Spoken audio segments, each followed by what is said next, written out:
Kudachi police ಠಾಣೆಗೆ ಜಿಲ್ಲಾ police ಅಧೀಕ್ಷಕ ಕೆ ರಾಮರಾಜನ್ ಭೇಟಿ. ರಾಯಭಾಗ ತಾಲೂಕಿನ ಕೊಡಚಿ ಪೊಲೀಸ್ ಠಾಣೆಗೆ ನೂತನ ಜಿಲ್ಲಾ ಪೊಲೀಸ್ ಅಧೀಕ್ಷಕ ಕೆ ರಾಮರಾಜನ್ ಭೇಟಿ ನೀಡಿದರು. ಠಾಣೆಗೆ ಎಫ್ಐಆರ್ ಮಾಡಲು ಬಂದವರಿಂದ ಎಫ್ಐಆರ್ ದಾಖಲಿಸಿ ನ್ಯಾಯ ದೊರಕಿಸಬೇಕು. ಕುಡಿದು ವಾಹನ ಚಲಾಯಿಸುವವರ ಮೇಲೆ ನಿರ್ದಾಕ್ಷಿಣ್ಯವಾಗಿ ಡಿಡಿ ಕೇಸ್ ದಾಖಲಿಸಿ ಕ್ರಮ ಕೈಗೊಳ್ಳಬೇಕು. ಕಬ್ಬಿಣ ಟ್ರ್ಯಾಕ್ಟರ್ ಹಿಂಬದಿಯಲ್ಲಿ ರಿಫ್ಲೆಕ್ಟರ್ ಬಟ್ಟೆ ಹಾಕುವಂತೆ ಕ್ರಮ ಕೈಗೊಳ್ಳುವಂತೆ ಕೊಡಚಿ ಪೊಲೀಸ್ ಉಪನಿರೀಕ್ಷಕ ಪ್ರೀತಮ್ ನಾಯಕ್ ಅವರಿಗೆ ಸಲಹೆ ಸೂಚನೆ ನೀಡಿದರು.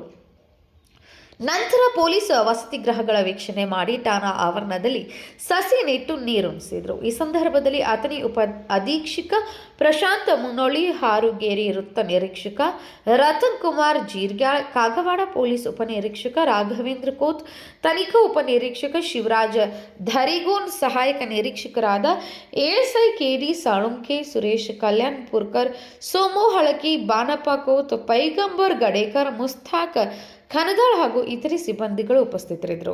ನಮ್ಮಲ್ಲಿ ಪೊಲೀಸ್ ಇಲಾಖೆಯಿಂದ ಮಾಡಬೇಕಾಗಿರೋ ಕೆಲಸ, ಈಗ ಕಬ್ಬಿನ ಸೀಸನ್ ಇರೋ ಸಂದರ್ಭದಲ್ಲಿ ಕಬ್ಬಿನ ಟ್ರ್ಯಾಕ್ಟರ್ ಅಲ್ಲಿ ಹೊಡ್ಕೊಂಡು ಸಾಯ್ತಾ ಇರೋದು ಜಾಸ್ತಿ ಇರ್ತದೆ. ರೋಡ್ ಸೈಡ್ ಅಲ್ಲಿ ಪಾರ್ಕ್ ಮಾಡ್ತಾ ಇರ್ತಾರೆ, ಯಾರಿಗೂ ಗೊತ್ತಾಗಲ್ಲ. ಈಗ ನಮ್ ಗಾಡಿ ಬರುವಾಗಲೂ ಕೂಡ ರೋಡ್ ಸೈಡ್ ಅಲ್ಲಿ ಒಂದು ಕಬ್ಬಿನ ಗಾಡಿ ಸಡನ್ ಆಗಿ ಮುಂದೆ ಹೋಗೋ ಗಾಡಿ ಬರುವಾಗ ಅದು ಮೂವಿಂಗ್ ಅಲ್ಲಿ ಇದೆ ಅಂದ್ರೆ ಅನ್ಕೊಂಡಿದ್ವಿ, ಹತ್ತಿರ ಬರುವಾಗ ಗೊತ್ತಾಗಿದೆ ಅದು ನಿಂತಿದೆ ಅಂತ.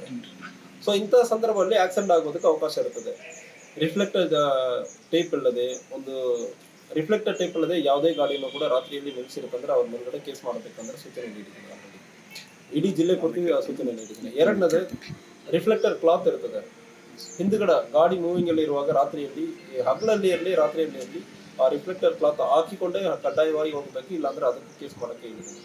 ಮೂರನೇದು, ಸೌಂಡ್ ಸಿಸ್ಟಮ್ ಹಾಕೊಂಡು ತುಂಬಾ ಸೌಂಡ್ ಇಟ್ಕೊಂಡು ಓಡ್ತಾ ಇರ್ತಾರೆ. ಹಿಂದೆ ಅವ್ರು ಆರನ್ ಹಾಕೋದು ಗೊತ್ತಾಗಲ್ಲ, ಹಿಂದೆ ಏನಾಗುತ್ತೆ ಅಂದ್ರೆ ಈ ಡ್ರೈವರ್ ಇರಲಿಕ್ಕೆ ಗೊತ್ತಾಗಲ್ಲ. ಅದನ್ನು ಬಿಚ್ಚಕ್ಕೆ ಹೇಳಿದ್ದೀವಿ ಮತ್ತು ಅದಕ್ಕೆ ಕೇಸ್ ಮಾಡೋಕ್ಕೆ ಹೇಳಿದ್ದೀವಿ. ಮತ್ತು ಡ್ರಂಕ್ ಅಂಡ್ ಡ್ರೈವ್, ಕುಡಿದು ಬಿಟ್ಟು ಗಾಡಿ ಚಲಾಯಿಸುವುದು, ಸೊ ಅದಕ್ಕೆ ಯಾವುದೇ ಕಾರಣಕ್ಕೆ ಅವಕಾಶ ಇಲ್ಲ. ಅದು ಆಫೀಸರ್ಸ್ಗೆ ಹೇಳಿದ್ದೀನಿ, DSP ಅವ್ರಿಗೆ ಪರ್ಸನಲ್ ಆಗಿ ಸೂಚನೆಯನ್ನು ಕೊಟ್ಟಿದ್ದೀನಿ. ಈಗ ನಮ್ಮ ಪ್ರಯಾರಿಟಿ, ನಮಗೆ ಕೊಟ್ಟಿರೋ ಒಂದು ಜವಾಬ್ದಾರಿ, ಫಸ್ಟ್ ಪ್ರಯಾರಿಟಿ ಜನರನ್ನು ಈ ವರ್ಷಕ್ಕೆ 200 ಜನ ಜೀವವನ್ನು ಉಳಿಸ್ತೀವಿ ಅಂದ್ರೆ ಅದಕ್ಕಿಂತ ದೊಡ್ಡ ವಿಷಯ ನಮಗೇನಿಲ್ಲ. ಅದು ಪ್ರಯಾರಿಟಿ ಇಲ್ಲಿದೆ. ಮತ್ತು ಸಣ್ಣ ಮಕ್ಕಳ ಕೈಯಲ್ಲಿ ಗಾಡಿ ಕೊಡಿಸಿರಂದ್ರೆ ತಂದೆ ತಾಯಿ ಮಾರ್ಗದಲ್ಲಿ ಕೇಸ್ ಮಾಡ್ತೀವಿ. ಸೊ ನಾವು ಈಗ ಕುಡಿದು ಬಿಟ್ಟು ಒಬ್ಬರು ಗಾಡಿ ಓಡಿಸ್ತಾರಂದ್ರೆ ಅದು ಸುಮ್ಮನೆ ರೋಡ್ ಆಕ್ಸಿಡೆಂಟ್ ಅಂದ್ರೆ ಕನ್ಸಿಡರ್ ಮಾಡಲ್ಲ. ಕಲ್ಪಬಲ್ ಹೋಮಿಸೈಡ್ ಅಂದ್ರೆ ಮಾಡ್ತೀವಿ. ಅದು ಕೊಲೆಗೆ ಸಮಾನ. ಕೊಲೆಯಲ್ಲಿ ಉದ್ದೇಶ ಇರ್ತದೆ, ಇದರಲ್ಲಿ ಉದ್ದೇಶ ಇಲ್ಲ. ಶಿಕ್ಷೆನೂ ಕೂಡ 10 ವರ್ಷ ಬರ ಇರ್ತದೆ. ಸೊ ಕಡ್ಡಾಯವಾಗಿ ನೀವು ಜೈಲಕ್ಕೆ ಕಳಿಸ್ತೀವಿ. ಕುಡಿದು ಬಿಟ್ಟು ನೀವು ಗಾಡಿ ಓಡಿಸ್ತೀರಂದ್ರೆ ಅದು ಅವರು ಸಾಯಲಿ, ಇಲ್ಲ ಒಂದು ಸಣ್ಣ ಆಕ್ಸಿಡೆಂಟ್ ಆಗುತ್ತಂದ್ರೆ ನಿಮ್ಮ ಮೇಲ್ಗಡೆ ಅಟೆಂಪ್ಟ್ ಟು ಮರ್ಡರ್ಗೆ ಎಷ್ಟು ಈಕ್ವಲೆಂಟ್ ಇರ್ತದೋ ಅದೇ ಸೆಕ್ಷನ್ ಹಾಕಿ ನಿಮ್ಮನ್ನು ಜೈಲಿಗೆ ಕಳಿಸ್ತೀವಿ, ನೀವು ಕುಡಿದು ಬಿಟ್ಟು ಗಾಡಿ ಓಡಿಸ್ತೀರಂದ್ರೆ. ಸೊ ಈ ಸೂಚನೆ ಎಲ್ಲರಿಗೂ ಪ್ರತಿಯೊಬ್ಬರಿಗೂ ನಾವು ಅವೇರ್ನೆಸ್ ಕ್ರಿಯೇಟ್ ಮಾಡೋದೆಲ್ಲ ಸುಮಾರು ವರ್ಷಗಳಿಂದ ನಡೀತಾ ಇದೆ.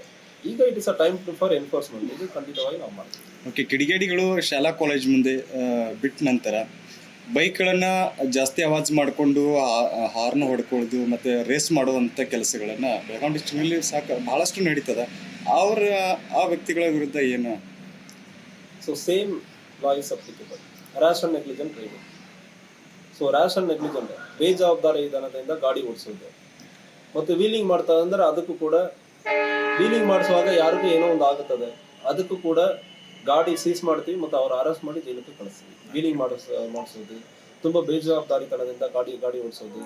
ಸೊ ಒಂದು ಸ್ಟೇಷನ್ಗೆ ಬಂದು ಕಂಪ್ಲೇಂಟ್ ಕೊಡಬಹುದು. ಇಲ್ಲಾಂದ್ರೆ ನೀವು ಸೋಷಿಯಲ್ ಮೀಡಿಯಾನಲ್ಲಿ ಇದು ಎಸ್ಕಲೇಟ್ ಮಾಡ್ತೀರಂದ್ರೆ ಕೂಡ ನಮ್ಮ ಕೊಡಗು ಜಿಲ್ಲಾ ಪೊಲೀಸ್ ವರಿಷ್ಠಾಧಿಕಾರಿ ಅವರ ಸೋಷಿಯಲ್ ಮೀಡಿಯಾನಲ್ಲಿ ನೀವು ಮಾಡುವ ಸಂದರ್ಭದಲ್ಲಿ ಅದನ್ನು ನಾವು ಟೀಮ್ ಇಟ್ಕೊಂಡು ಮಾನಿಟರ್ ಮಾಡ್ತಾ ಇದ್ದೀವಿ.